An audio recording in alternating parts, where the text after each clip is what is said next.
setelah koin cryptocurrency, bahwa Otoritas Jasa Keuangan sendiri yang mengakui bahwa terkait izin edisi cash tidak di bawah pengawasan,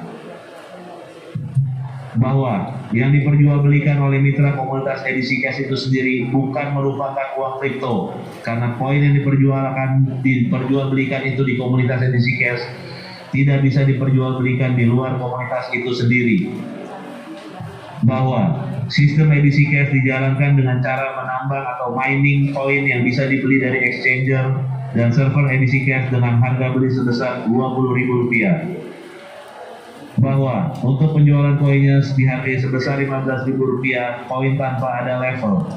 Harga jual dan beli koin tidak pernah berubah atau fix, dan hal ini yang menjadi salah satu daya tarik untuk menjadi mitra edisi cash. Tidak seperti aset kripto pada umumnya yang mengalami fluktuasi.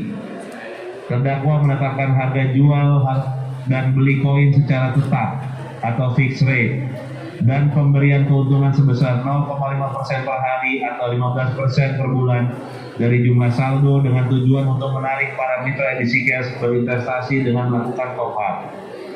Bahwa hasil mining tidak langsung dijual dan harus tunggu sampai 31 hari untuk bisa dijual.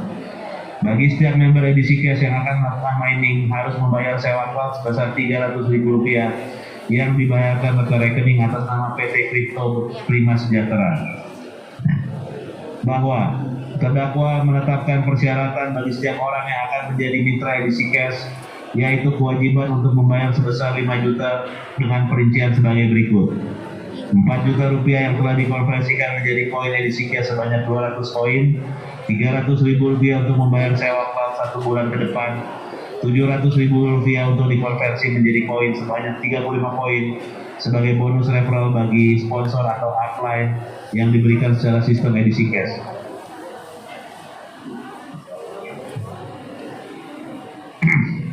Bahwa pembayaran dilakukan melalui exchanger dan selanjutnya akan mengkonversikan uang pendaftaran dalam bentuk voucher untuk mendapatkan koin edisi cash yang akan dimasukkan dalam e-wallet.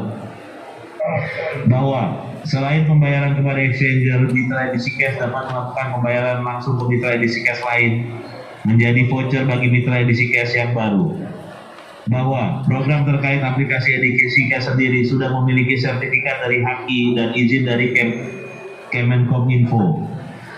Bahwa terkait sistem elektronik edisi cash yang sudah terdaftar di Direktorat Tata Kelola Aptika Kemenkominfo untuk kategori perdagangan dengan nomor tanda daftar 02382-DCAI.PSE-02-2020 tanggal 10 Maret dengan alamat http://edisicash.com/ bahwa berdasarkan fakta-fakta tersebut, untuk pengoperasian edisi cash yang hanya dibatasi untuk mitra komunitasnya saja yang tergabung dalam edisi cash dalam menggunakan aplikasi yang ada dalam edisicash.com sudah sesuai perizinan dan dari Direktorat Tata Kelola Aptika dari Kemenkominfo.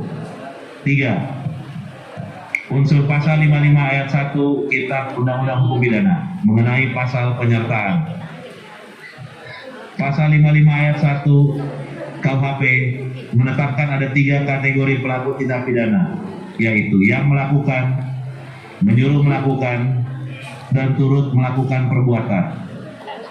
Akan tetapi dalam prakteknya seringkali ditemukan di mana dalam surat dakwaan maupun putusan pengadilan mencampur adukan kategori tersebut, yaitu pelaku dikualifikasikan sekaligus baik sebagai orang yang melakukan perbuatan, menyuruh melakukan perbuatan, dan sekaligus turut serta melakukan. Terhadap kualifikasi turut serta melakukan perbuatan atau bersama-sama dalam putusan tanggal 2 Desember 2014 memberikan kualifikasi dari bersama-sama dengan mensyaratkan adanya kerjasama dengan kesadaran dan erat. Dengan demikian ditegaskan bahwa seseorang dapat dianggap masuk dalam kategori penyertaan apabila ada kualitas kontribusi yang cukup signifikan atau substansial dalam perbuatan pidana itu. Kontribusi ini untuk membuktikan bahwa ada kerjasama yang erat dan kerjasama itu dilakukan secara sengaja dan sadar. Pembuktiannya dapat dilihat dari adanya kesepakatan untuk bekerja sama, pengaturan bersama, dan pelaksanaan bersama dengan pembagian peran dan tugas. Dengan demikian, delik penyertaan mensyaratkan adanya hubungan tertentu antara pelaku dan peserta sebagaimana disebutkan di atas. Tanpa hubungan tertentu tersebut, maka mustahil terjadi delik penyertaan. Memory fund collecting menjelaskan orang yang turut serta melakukan adalah orang yang dengan sengaja turut berbuat atau turut mengerjakan terjadinya sesuatu. Dalam teori penyertaan, seseorang dikategorikan turut serta melakukan perbuatan pidana dua atau lebih orang bersama-sama dan bersekutu. Melakukan suatu tindak pidana harus mempunyai sifat dan karakter yang sama. Demikian pula motivasi dan kehendak yang sama dalam melanjutkan suatu tindak pidana. Bahwa terdakwa Abdul Rahman Yusuf didakwa bersama-sama dengan saksi Suryani, saksi Jati Bayu Haji, saksi Asep Wawan Hermawan, saksi Rohib Sukardi, dan saksi Eko Darmanto telah menyuruh melakukan dan turut serta menerapkan sistem skema piramida dalam mendistribusikan barang.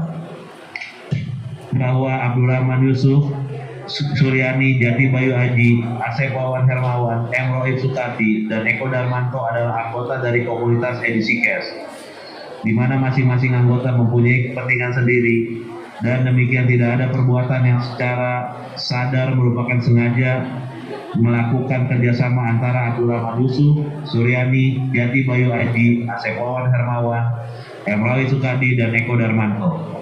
Apabila tidak saling bertemu dan jangka waktu tindak pidananya berbeda, oleh karenanya terdakwa tidak terbukti sebagai orang yang turut serta melakukan, sehingga dengan demikian unsur yang melakukan, yang menyuruh melakukan, dan yang turut melakukan tidak terpenuhi dan tidak terbukti. Kedua, primer. Pasal 26 ayat 1 junto pasal 45A Undang-Undang RI nomor 19 tahun 2016 tentang perubahan Undang-Undang RI nomor 11 tahun 2008 tentang informasi dan transaksi elektronik junto pasal 55 ayat 1 ke KUH Pidana. Rumusan pasal 26 ayat 1, kecuali ditentukan lain oleh perundang-undangan, penggunaan setiap informasi melalui media elektronik yang menyangkut data pribadi seseorang harus dilakukan atas persetujuan orang yang bersangkutan. Uraian unsur. 1. Unsur data pribadi. Bahwa dalam penjelasan pasal 26 ayat 1 Undang-Undang 19 tahun 2015 dikatakan, dalam pemanfaatan teknologi informasi, perlindungan data pribadi merupakan salah satu bagian dari hak pribadi. Bahwa hak pribadi mengandung pengertian sebagai berikut. A. Hak pribadi merupakan hak untuk menikmati kehidupan pribadi dan bebas dari segala macam gangguan. B.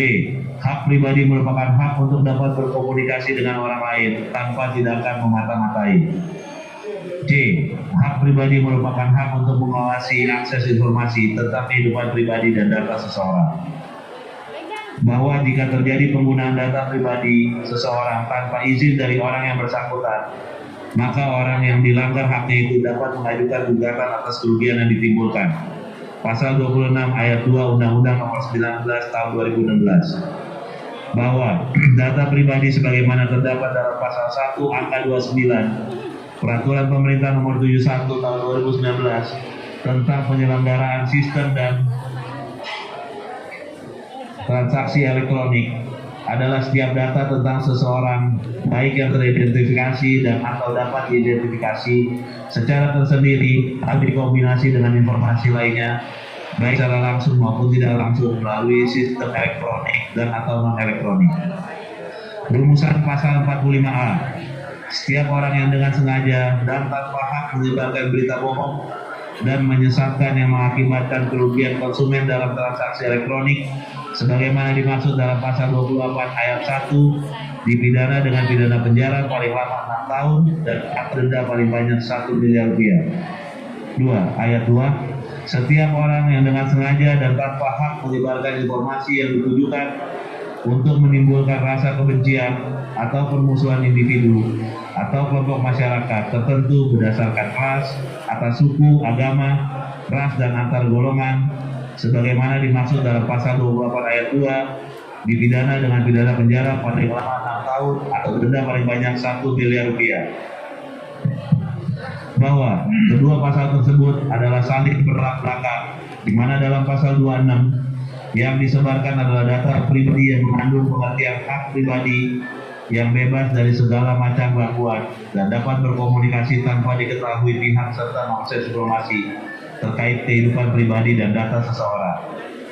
Bahwa sedangkan dalam pasal 45A justru sebaliknya, di mana seseorang dengan sengaja tanpa hak menyebarkan berita bohong dan menyesatkan yang mengakibatkan kerugian dan dengan sengaja menyebarkan informasi untuk menimbulkan rasa kebencian atau permusuhan. Bahwa dalam